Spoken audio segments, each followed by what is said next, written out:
तो हेलो दोस्तों, स्वागत है आपका मेरे यूट्यूब चैनल में। तो 1500 वाला फॉर्म जो आपका इंदिरा गांधी जो सुख समृद्धि योजना का जो आपका फॉर्म था, तो वो दोबारा से भरना शुरू जल्दी होने वाला है। और इसका जो ऑफिशियल वेबसाइट पर जो नया फॉर्म यहाँ पे अपलोड कर दिया गया है, जो किस तरह से फिल होगा वो मैं आपको इस वीडियो में बताऊंगा। लेकिन साथ ही मैं आपको बताऊंगा कि कब तक ये आपका जो फॉर्म दोबारा से शुरू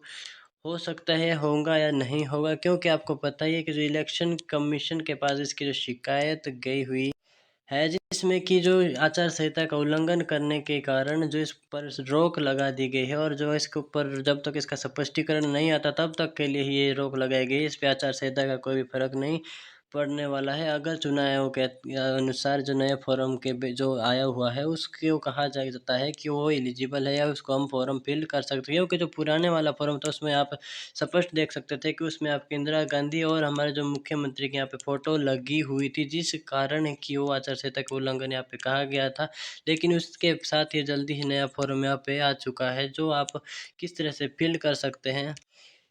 या किस तरीके से आप जो फॉर्म डाउनलोड कर सकते हैं। तो वैसे तो सिंपल सा आप व्हाट्सएप पे फॉर्म ले सकते हैं, टेलीग्राम पर भी मैं फॉर्म यहाँ पे डाल दूंगा। लेकिन आप ऑफिशियल वेबसाइट पे जाके भी डाउनलोड कर सकते हो, उसका लिंक भी आपको डिस्क्रिप्शन में यहाँ पे मिल जाएगा। तो यहीं पे आपको जो कंप्लीट अपडेट भी मिल जाएगा कि अगर जैसे दोबारा फॉर्म शुरू होंगे भरने तो उसकी अपडेट भी आपकी यहीं पर मिलने वाली है। क्योंकि पहले जो इसके जो पूरे जो रूल रेगुलेशन भी यहीं पर आपको मिल चुकी थी, और पूरी नोटिफिकेशन जो यहाँ पे चेंज हुआ था कि जो आपको परिवार नकल यहाँ पे लगने वाली है राशन कार्ड की जगह, तो भी आपकी यहाँ पे अपडेट मिली थी। तो ये जो नया एप्लीकेशन आपका फॉर्म जो यहाँ पे है, इसको आप सिंपल से यहाँ से डाउनलोड कर सकते हैं। और डाउनलोड करने के बाद किस तरह से आप इसको फिल करेंगे, तो सिंपल सा आपके सामने इस तरह से कोई यहाँ पे चेंज उधर नहीं किया गया। सिंपल से यहाँ पे जो आपकी फ़ोटो जो थी वो यहाँ से सिर्फ हटा दी गई है। बाकी जो पूरा फॉर्म आपको उसी तरह से फिल होगा जैसा मैंने पिछली वीडियो में यहाँ पे बताया था। जो ये आपका रजिस्ट्रेशन और आपका क्रम संख्या है, ये आपकी चेंज वो खुद यहाँ पे ऑफिस में ही वो भरी जाएगी, आपको खाली छोड़ देनी है। बाकी यहाँ पे सिंपल सा आपका अपने यहाँ पे नाम लिखना है, पिता माता का नाम, अगर मैरिड है तो पति का नाम यहाँ पे लिखना है, अपनी पासपोर्ट साइज यहाँ पे फ़ोटो लगानी है। उसके बाद जो अगर संरक्षक है तो वहाँ पे आप फिल करेंगे, अदरवाइज़ इसको आप खाली छोड़ सकते हैं। उसके बाद पूरा एड्रेस आपको फिल करना है, जिसमें आपका गाँव का नाम, वार्ड नंबर, पंचायत, डाकघर, तहसील, जिला और पिन कोड यहाँ पे आपको फिल करना होगा। उसके साथ ही आपका जो मोबाइल नंबर आएगा, आपको जो डेट ऑफ बर्थ है यहाँ पे आपको सिंपल सा जो डेट ऑफ बर्थ यहाँ पे डिजिट यानी अंकों में यहाँ पे लिखनी है, और जो शब्दों में आपको हिंदी में यहाँ पे लिखनी होगी। उसके बाद जो आपकी कैटेगरी यहाँ से चूज करनी है, आपका जो अल्पसंख्यक है तो यहाँ करना है, अदरवाइज यहाँ पे आप नहीं कर सकते हैं।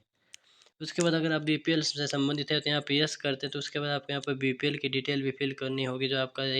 कौन से साल में आप बीपीएल में लगे थे, जो सर्टिफिकेट की डिटेल यहाँ पे फिल होगी। उसके बाद आपका जो आधार कार्ड नंबर यहाँ पे फिल होगा, राशन कार्ड नंबर भी आपका यहाँ पे लगेगा। बाकी जो यहाँ पे श्रेणी यहाँ पे कैटेगरीज दी गई थी, यहाँ पे अगर इनमें से आप है तो यहाँ पे आप हाँ या नहीं का ऑप्शन यहाँ पे चूज कर सकते हैं। और बाकी फॉर्म में जो उधर एलिजिबिलिटी में चेंजेज हुआ तो उसकी वीडियो मैंने बना रखी है, तो आप चैनल पे जाके देख सकते हैं। और इसमें आपका जो डिटेल आपके खाते के अकाउंट नंबर की यहाँ पे दी गई है, तो इसमें आपका जो जहाँ पे आपका अकाउंट है वहाँ का यहाँ पे नाम लिखना है। उसके बाद आपके अकाउंट नंबर और आईएफएससी कोड यहाँ पे फिल करना है। और इसमें जब के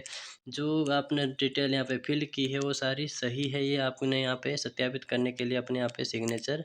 कर लेने हैं। लेकिन यहाँ पे जो सत्यापन रिपोर्ट आपकी है, इसको आपने बिल्कुल भी नहीं भरना है, ये ऑफिस के द्वारा खुद यहाँ पे भरी जाएगी। क्योंकि पिछली बार भी कई लोगों ने फिल की थी, जिस कारण उनके फॉर्म रिजेक्ट आपके कर दिए गए थे। बाकी सारे डॉक्यूमेंट आपने यहाँ पे अटैच कर लेने हैं राशन कार्ड के साथ। यहाँ पे आपको सिर्फ एक परिवार नकल जो है वो ज़रूरी यहाँ पे कर दी गई है, तो परिवार नकल लगानी आपकी बहुत ज़रूरी है। बाकी सारे डॉक्यूमेंट आपके सेम वही लगने वाले। लेकिन जैसे ये फॉर्म फिल करने शुरू होते तो उसकी अपडेट के लिए आपके चैनल को सब्सक्राइब कर लेना और बेल आइकन को प्रेस कर लेना, ताकि जैसे ही कोई अपडेट यहाँ पे आता है तो आपके पास समय रहते पहुँच सके। बाकी अब आपको मैंने पिछली वीडियो में भी आपको कंप्लीट डिटेल यहाँ पे बताई थी कि फॉर्म आपके फिल अगर हो भी जाता है या पैसे आपको मिलेंगे या नहीं मिलेंगे। क्योंकि सिंपल सी बात है, पहले चुनाव में आपसे सभी महिलाओं के लिए कहा गया था, जो जिसमें आपको पता है कि हिमाचल प्रदेश में 34-35 लाख महिला है, जिसमें से कि 28 से 30 लाख महिलाएं वोटर्स है। तो उन सभी से यहाँ पे जो 1500 रुपये देने के लिए बोला गया था, ताकि उनके वोट लिए जा सके। लेकिन अब जो कंडीशनें यहाँ पे लगी गई है, तो उस बेस पे आपके 8-10 लाख या इससे भी कम महिलाएं ही अब बचती है, जिसमें आप अगर 5 लाख महिलाएं ही देखते हैं तो 5 लाख महिलाओं को अगर ये 1500 रुपये मिलते हैं तो आपके लगभग 75 करोड़ रुपए पर मंथ के यहाँ पे बनते हैं। तो इस बेस पे आप देख सकते हैं कि जो अगर 75 करोड़ रुपए पर मंथ अगर महिलाओं को देने होंगे, वो भी लाइफ टाइम की यहाँ पे बात की जा रही है, तो इतना बजट प्रदेश सरकार कहाँ से लाएगी? तो इस बेस में आप देख सकते हैं कि मिलेंगे या नहीं, क्योंकि पहले भी आपको फॉर्म भरने के नाम पे बहुत यहाँ पे परेशान किया गया था, और जिन्होंने पहले फॉर्म फिल कर लिया जिसमें उनकी फ़ोटो लगी हुई थी, तो वो फॉर्म तो आपने आचार संहिता से पहले फिल किया, तो उनके रिजेक्ट होने के चांसेस वैसे तो बहुत कम है। बाकी अगर आचार संहिता का उल्लंघन माना जाए तो आपको दोबारा भी भरने पड़ सकते हैं। लेकिन हो सकता है चुनाव आयोग का जो स्पष्टीकरण आने के बाद दोबारा से फॉर्म भरने शुरू हो सके, क्योंकि अभी इलेक्शन का टाइम है और सरकार कोई भी सरकार नहीं चाहेगी कि उनके जो वोट या समर्थन कम हो, या तो इस बेस पे जो दोनों सरकारें एक दूसरे के लिए लगी हुई है वो आपको पता है, लेकिन इस बेस पे हम बात नहीं करने वाले हैं। बाकी अब फॉर्म का लिंक आपको डिस्क्रिप्शन में मिल जाएगा, जो हमारे काम की बात है, तो इसको आप डाउनलोड वहाँ पे कर सकते हैं, या फिर व्हाट्सएप से भी आप ले सकते हैं, और इसका अपडेट के लिए आप चैनल को सब्सक्राइब कर सकते हैं, या फिर आप खुद भी वेबसाइट पे चेक कर सकते हैं, जिसका लिंक आपको डिस्क्रिप्शन में मिल जाएगा, या फिर आप सिंपल सा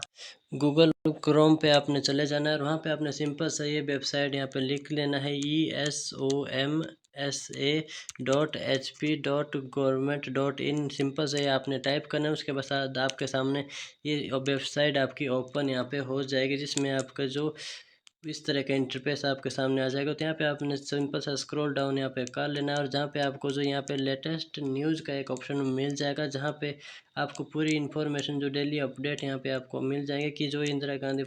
प्यारी बहना सुख सम्मान निधि योजना का यहाँ पे फॉर्म का कोई भी यहाँ पे अपडेट यहाँ पे आएगा, तो यहीं पे आपको शो हो जाएगा कि फॉर्म भरने दोबारा से शुरू हुए हैं या नहीं हुए हैं। बाकी आपके चैनल पे भी जैसे ही कोई फॉर्म फिल करना ही अगर दोबारा शुरू हो जाता है, अगर चुनाव आयोग के द्वारा एक क्लेरिफिकेशन दी जाती है कि ये जो आचार संहिता का उल्लंघन नहीं है, जो नया फॉर्म अब आ चुका है, तो उसके बाद ये हो सकता है कि तभी ये फॉर्म आपके फिल होंगे। अदरवाइज ये फॉर्म अगर चुनाव आयोग कहता है कि ये आचार संहिता का उल्लंघन है, तो ये फॉर्म दोबारा फिल नहीं होंगे। और इसमें आपकी क्या राय है कि फिर दोबारा फॉर्म फिल होंगे या नहीं होंगे? जितने लोगों ने पहले फॉर्म फिल किया है, लगभग काफ़ी लोगों ने पहले फॉर्म फिल कर लिया, क्योंकि ये 1 हफ्ते से भी ज़्यादा यहाँ पे जो फॉर्म फिल करने की टाइम अभी मिला हुआ था, तो ज़्यादातर महिलाओं ने परेशान होकर अपने जो परिवार नकल वगैरह लेके अपने साइबर कैफ़े से लेके इतनी परेशानी के बाद सारे फॉर्म फिल किए थे, और अब कहा जा रहा है कि जो पुराने वाला फॉर्म जो रिजेक्ट भी हो सकते हैं या फिर वो दोबारा भरने पड़ सकते हैं। तो ये तो अभी जो चुनाव आयोग की क्लेरिफिकेशन निकलेगी उसके बाद ही क्लियर होगा, लेकिन जैसे ही वो क्लियर होता है तो हो सकता है कि दोबारा फॉर्म फिल करने शुरू कर सके, क्योंकि अभी इलेक्शन आने वाला है, तो कोई भी सरकार नहीं चाहेगी कि इलेक्शन में उनको जो मत नहीं मिले। बाकी जो बाकी महिलाओं के साथ जो धोखा आपका हुआ है, जैसे कि आपको पता है कि पहले सभी महिलाओं के लिए कहा गया था, तो वो वोट तो उनके सिंपल से पहले ही कटने वाले हैं, क्योंकि आपको पता है कि पहले बोला गया सभी महिलाओं का, उसके बाद इतनी कंडीशनें लगा दी जितनी कंडीशन कहीं पे भी उधर जो कंडीशन नहीं होती है, क्योंकि कंडीशन ज़्यादा से ज़्यादा इतनी हो सकती थी कि सरकारी कर्मचारी नहीं होना चाहिए, उससे ज़्यादा कोई अदर कंडीशन यहाँ पे मुझे नहीं लगता कि होनी चाहिए थी जितनी यहाँ पे कहेगी। यहाँ तक कि जो मल्टीटास्क वर्कर है या पार्ट टाइम वर्कर है जिनकी सैलरी 4000 5000 रुपये है, उनके फैमिली को भी अगर नहीं दिए जाएंगे तो फिर इस योजना का फ़ायदा क्या हुआ? तो मिलते हैं नेक्स्ट अपडेट के साथ, तब तक के लिए जय हिंद, जय भारत।